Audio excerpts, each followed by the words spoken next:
Hello, I am Furion, I am your host, and in today's episode I'd like to present another game analysis. I will focus mainly on deployment and early turn movements, since those are the most important in a game of Warhammer.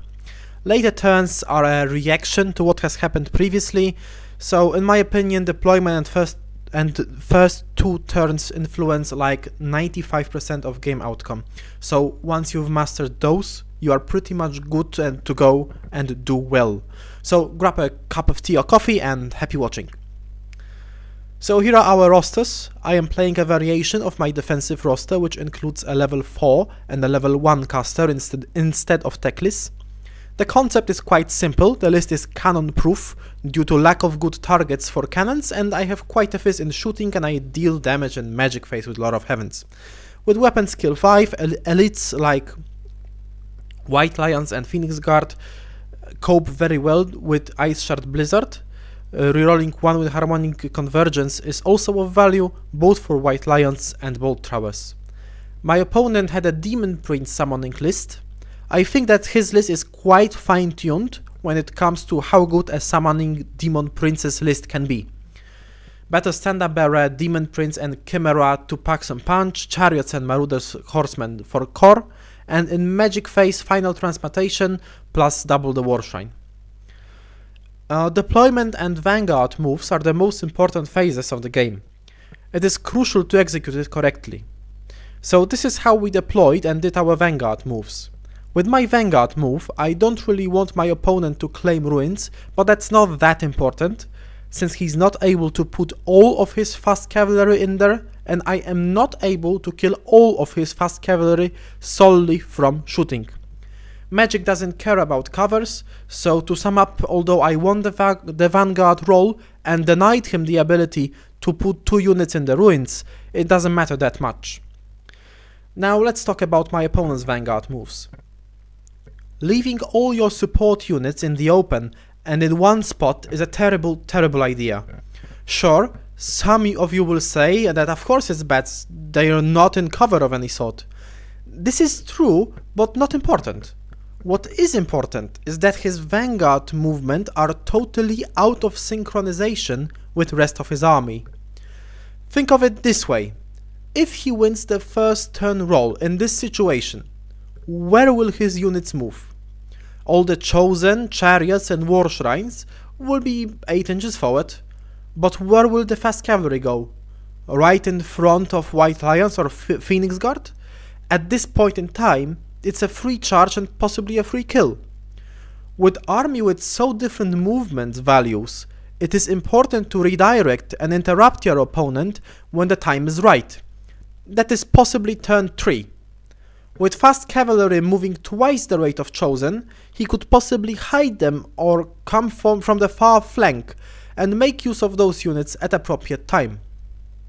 There is a common misconception about relative strength of units. While strong units fight, it is the support units that allow you to actually get those strong units in the fight. This means that running out of support units is equally bad and hindering as running out of strong fighting units. To close up on this deployment commentary, in my opinion there are only 2 possible ways, tactic-wise, to do if you happen to be the general of such Warriors of Chaos force. You either hide all fast cavalry and BSB, Demon Prince and Chimera, or put all of them on 12th inch. Chimera, BSB and Demon Prince included, and then you Vanguard 12 inches forward. In this scenario by turn 2 you can already have a charge, therefore it is necessary to have those fast cavalry units to support your fighters to set up those charges. Bear in mind, the latter option is a very risky one. It's not something that I would recommend to do. I am merely saying that if you want to pack all up aggression, then this is the way to do it. Getting disposed of your support units first and then attacking with whatever fighters you have is not the correct play. So with my +1 I managed to win the first turn roll. The important things to mention are: firstly, if you play a roster which is defense based, as the one that I play, you don't want to sit tight and wait for your opponent to come and punch you. Your opponent can't really come to you with full movement speed if you move your units forward. The reason for that is that if he comes too close and you charge him, you can make a hole in his formations, and from then on it's pretty much an uphill battle for your opponent. Now, when advancing, it is important to do it correctly. You have to be careful with your movements to not put yourself too close to your opponent. Here is the tricky part. There is no universal recipe of do's and don'ts that will work every time. Warhammer is a complicated game, and every situation is a unique one and has to be approached separately. However, there are some general guidelines that you can follow. First of all, decide what is your goal with movement. With White Lions, I had two goals to achieve. Firstly, I wanted to constrict my opponent's movement. Second, I wanted to make use of my bounce spell, so had to be within 18 inches of one of fast cavalries. On the picture, I marked the red line as far as possible from the Chaos Chariot. The reason for that is that I had Archmage in my unit of White Lions. More importantly, the unit that could possibly charge me was a Chariot. This is extremely important. Chariots are kind of units that are very likely to take a far charge, even on double sixes. The reason for that is that there is no much penalty for a chariot failing a charge. It has a movement of 8 and cannot march. Think of it this way.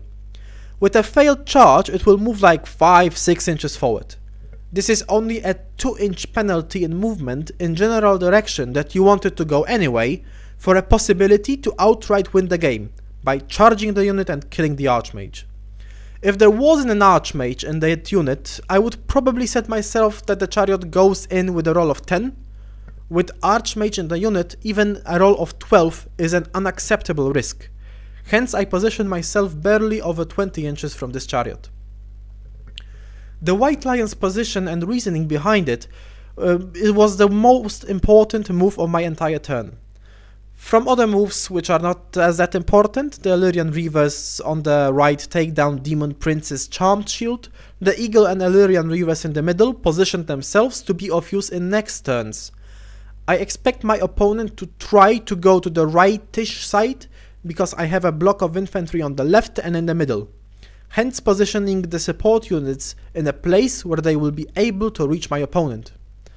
In magic and shooting, my prophecy fulfills and fast cavalry dies. In his turn, my opponent advances, being stripped naked from support units. Keep in mind how little he advances with his chariots. This is all due to White Lion's position. In general, he didn't move that bad. I don't agree on two decisions. Firstly, the last fast cavalry on the table was sacrificed for no reason at all. The chariot is too far to try a reasonable charge, and if I wanted to move 10 inches with my Phoenix Guard, I would go as far as the green line. Charging the fast cavalry and doing reforms afterwards bring me to virtually the same position. The second thing is keeping more than 12 inches from his war shrine, especially with one chariot in proximity, which has only 2 wounds left. This is just an unnecessary risk in taking the panic check. In my turn, I charge out with the Battle Standard Bearer at the chariot. Charge, wound, banner and possibly Ice Shard Blizzard make it a 4 rerollable break test. This allows me to claim one chariot for free, which I gladly do. I also decide to charge the shrine on the right. My line of thinking is that 7 silver helms are expandable anyway, and if I break the shrine I am very much ahead, and if I lose silver helms due to a counter charge, then I slow down my opponent advance anyways. Also, I still have all of my support units, Eagles and Illyrian Reavers. The important movements are the switch of Archmage into Archers. I try to position him as far away as possible from the chariot. My goal for this turn was to kill the BSB, because that would allow me to have a safer bet at breaking his units. With the chariot marked with green line, I was ready to declare flee in case he wanted to charge me. The eagle in the back means that I am safe from rolling double 1 and being caught, since if you flee you are positioned 1 inch behind any unit. Also, if the chariot fails a charge, it will be killed by Phoenix Guard. I expect and accept Chimera to be positioned where the red box is. White Lions won't be able to see it, but I plan to deal with it in later turn. In his turn, my opponent decides to charge the Silver Helms and to not charge with the chariot, instead go to help him kill my Battle Standard Bearer. His Battle Standard Bearer and Chimera are positioned as expected. In my turn, I decide to charge the chariot in the back and make the charge successful. Unfortunately, I make a big error and decide to pursue the chariot instead of reforming as marked on the picture. I end up being on the hill, ready to be charged by Demon Prince and chariot. Battle Standard Bearer retreats, White Lion's turn, and Illyrian Reavers and Eagles position themselves to block the Battle Standard Bearer. Archmage is once again in a safe position, away from Chimera's line of sight, in case he charges with Chimera at my Illyrian Reavers, first forcing them to terror check. I position my Battle Standard Bearer within 12 inches of Reavers. I fail to kill the Chimera in shooting and magic, and it charges into repeater bolt thrower and overruns into second one. Illyrians hold the charge of his hero on some silly low roll, allowing me to save a support unit to fight another day. He charges with his Demon Prince and chariots into my Phoenix Guard. I challenge his demon with champion but can't manage to put 2 wounds on a chariot. I pass the break test on a stubborn though. It is true that leadership 8 checks are more often passed than failed. However, when you want to be a good Warhammer player, you must get used with calling any plan with success rate lower than 80% a lock. In my turn, I space out the RBTs so Chimera can't overrun into them. Since there are no real targets to shoot, I may as well conserve my RBT's points and be ready to shoot down Chimera next turn. Luckily, this is not the case since Chimera dies from lore attribute when I Ice Shard Blizzard on it. The Archmage is positioned in a way that he can declare flee from Chimera charge and then rally with reroll from Battle Standard Bearer. Also, I put General and Battle Standard Bearer in proximity of Phoenix Guard so they can pass those break tests as long as they can. At this point, the battle is pretty much over. From magic, shooting and combat, I claim all the units apart from the Demon Prince, and he claims my Phoenix Guard and forces a terror check in the last turn, which I pass with a reroll from Battle Standard Bearer. Now that I've explained all the thought process, let me make a quick slideshow of what happened in the battle, so you can get the picture of how it looked.